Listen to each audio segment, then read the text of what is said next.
कुछ मैचेस सिर्फ points table नहीं बदलते, कुछ मैचेस टीम्स की मेंटालिटी बदल देते हैं। कुछ मैचेस बताते हैं कि मोमेंटम अगर एक बार हाथ से निकल जाए तो कमबैक कितना मुश्किल हो जाता है। और आरआर वर्सेस एमआई का ये मुकाबला ठीक वैसी ही कहानी बन गया, क्योंकि एक तरफ थी मुंबई इंडियंस जिसकी बैटिंग लाइनअप बेहद डेंजरस मानी जाती है, लेकिन दूसरी तरफ थी राजस्थान रॉयल्स जिन्होंने प्रेशर के बीच एक फियरलेस क्रिकेट खेली।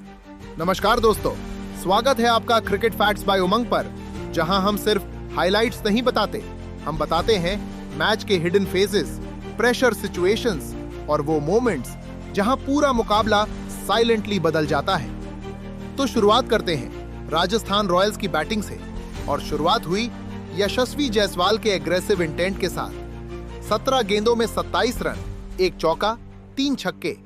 उन्होंने आते ही मुंबई के बॉलर्स पर अटैक करना शुरू कर दिया। खासकर पावर प्ले में उन्होंने एमआई को डिफेंसिव फील्ड लगाने पर मजबूर कर दिया, लेकिन फिर लगातार विकेट्स गिरने लगी। वैभव सूर्यवंशी जल्दी आउट हुए, रियान पराग भी बड़ा स्कोर नहीं बना पाए, और एक समय आरआर का स्कोर सिर्फ 54/3 था। यहीं मुंबई इंडियंस धीरे धीरे मुकाबले में वापसी करती दिखाई दे रही थी, लेकिन तभी ध्रुव जुरेल ने इनिंग्स को संभाला। 26 गेंदों में 38 रन, 3 चौके, 2 छक्के। उन्होंने पैनिक नहीं किया, बल्कि स्मार्ट बैटिंग के जरिए इनिंग्स को रीबिल्ड किया, और यही फेज आरआर की बैटिंग का बैकबोन बन गया। फिर दसुन शानका ने आते ही मैच का टेम्पो पूरी तरह बदल दिया। 15 गेंदों में 29 रन, 3 मैसिव सिक्सेस। उन्होंने मिडिल ओवर्स में एमआई बॉलर्स की लाइन लेंथ पूरी तरह डिस्टर्ब कर दी, और अचानक रन रेट फिर से तेजी से ऊपर जाने लगा। लेकिन असली डिस्ट्रैक्शन अभी बाकी था, क्योंकि 17वें ओवर के बाद आरआर मुश्किल में दिखाई दे रही थी। स्कोर था 174/7, और ऐसा लग रहा था कि टीम शायद 190 तक भी मुश्किल से पहुंचे।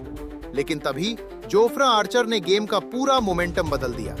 15 गेंदों में 32 रन, 3 छक्के। एक फास्ट बॉलर मुंबई इंडियंस के खिलाफ फिनिशर बन चुका था, और यही वो फेज था जहां एमआई पूरी तरह प्रेशर में चली गई। आर्चर सिर्फ बाउंड्रीज नहीं मार रहे थे, वो मुंबई के कॉन्फिडेंस पर अटैक कर रहे थे। हर बिग शॉट के साथ फील्ड प्लेसमेंट्स बदल रही थी, बॉलर्स पैनिक कर रहे थे, और आरआर डेथ ओवर्स में लगातार डोमिनेट करती चली गई। अंत में रविंद्र जडेजा और नंद्रे बर्गर ने क्विक फिनिशिंग टच दिया, और राजस्थान रॉयल्स पहुंच गई 205/8 तक। एक ऐसा स्कोर जो सिर्फ बड़ा नहीं था, बल्कि प्रेशर क्रिएट करने वाला टोटल था।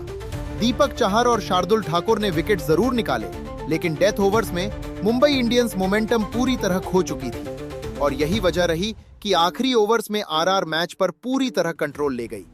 लेकिन असली कहानी अभी बाकी थी, क्योंकि दूसरी तरफ थी मुंबई इंडियंस की dangerous batting lineup. Rohit Sharma, Surya Kumar Yadav, Hardik Pandya, Will Jacks और वानखेड़े जैसी बैटिंग पिच, जहां चेज ऑलमोस्ट पॉसिबल माना जा रहा था। लेकिन किसी ने नहीं सोचा था कि राजस्थान रॉयल्स की बॉलिंग शुरुआत से ही एमआई को कोलैप्स मोड में डाल देगी।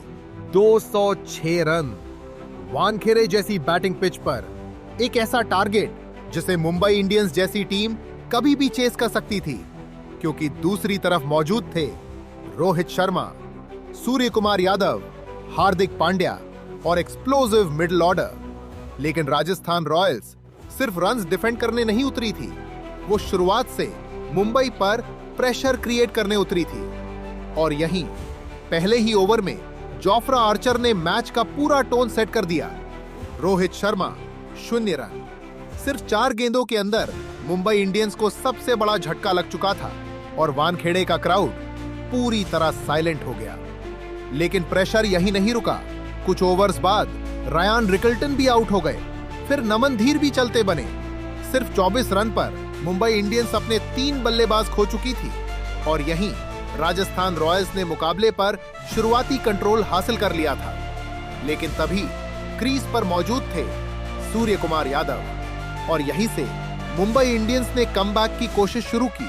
42 गेंदों में 60 रन, 3 चौके, 4 छक्के। सूर्या शुरुआत में थोड़ा टाइम लेते दिखाई दिए, लेकिन सेट होते ही उन्होंने आरआर बॉलर्स पर काउंटर अटैक शुरू कर दिया। खासकर मिडिल ओवर्स में उनके स्वीप्स, इनसाइड आउट शॉट्स और सिग्नेचर फ्लिक्स लगातार बाउंड्रीज में बदलने लगे, और धीरे धीरे रिक्वायर्ड रन रेट कंट्रोल में आने लगी। दूसरी तरफ विल जैक्स ने भी एग्रेसिव सपोर्ट दिया। 18 गेंदों में 33 रन, 3 चौके, 2 छक्के। उन्होंने आते ही मोमेंटम वापस एमआई की तरफ शिफ्ट करने की कोशिश की। फिर आए हार्दिक पांड्या और कुछ ओवर्स के लिए ऐसा लगने लगा कि मैच पूरी तरह पलट सकता है। 15 गेंदों में 34 रन, 3 चौके, 2 छक्के। हार्दिक ने आते ही आरआर बॉलर्स पर डायरेक्ट अटैक शुरू कर दिया और अचानक मुंबई इंडियंस फिर से मुकाबले में वापस दिखाई देने लगी। लेकिन यहीं राजस्थान रॉयल्स ने गेम अवेयरनेस दिखाई और लगातार क्रूशियल विकेट्स निकालकर एमआई को कभी सेटल नहीं होने दिया। सबसे बड़ा ब्रेक थ्रू मिला हार्दिक पांड्या के विकेट से। उसके तुरंत बाद कॉर्बिन बॉश भी जल्दी आउट हो गए और फिर सबसे बड़ा मोमेंट आया, सूर्य कुमार यादव का विकेट। 17.3 ओवर्स, 158/8 और यहीं मुंबई इंडियंस की आखिरी उम्मीद भी खत्म हो गई। असल फर्क सिर्फ विकेट्स का नहीं था, डिफरेंस था प्रेशर हैंडलिंग का।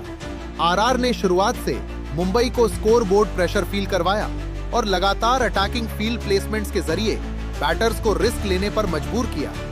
Jofra Archer 4 overs, 17 runs, 3 wickets. उन्होंने सिर्फ विकेट्स नहीं निकाली, उन्होंने पूरे चेस का कॉन्फिडेंस तोड़ दिया।